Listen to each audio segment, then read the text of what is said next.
everyone, welcome to Beyond Infinity, where we break down tech and programming concepts in a way that's fun and easy to understand. Today, we are diving into Java, one of the most versatile programming languages out there. So grab a seat and let's decode Java together. Alright, so let's start with the basics. What exactly is a program? It is set of instructions, kind of like recipe for your computer.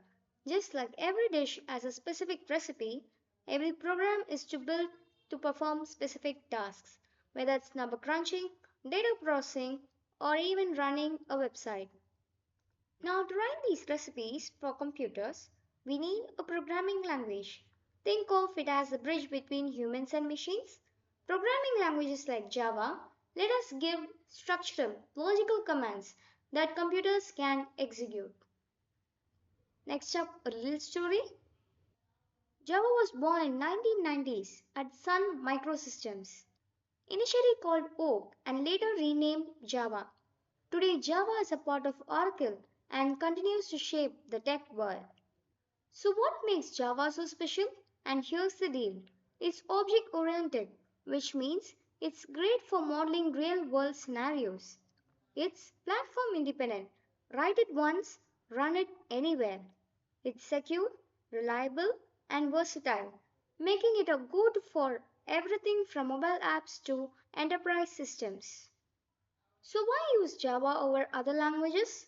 It has strong security features to protect systems.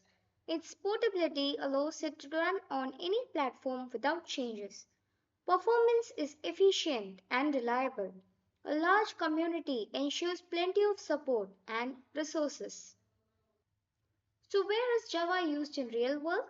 It is used in web development, from dynamic websites to robust web apps.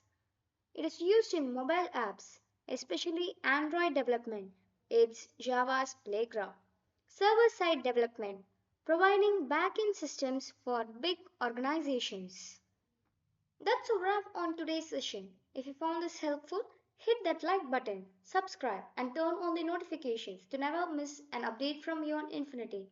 Also, let me know in the comments what's the coolest thing you would like to build with Java. Until next time, keep learning, keep coding, and stay awesome. Thank you.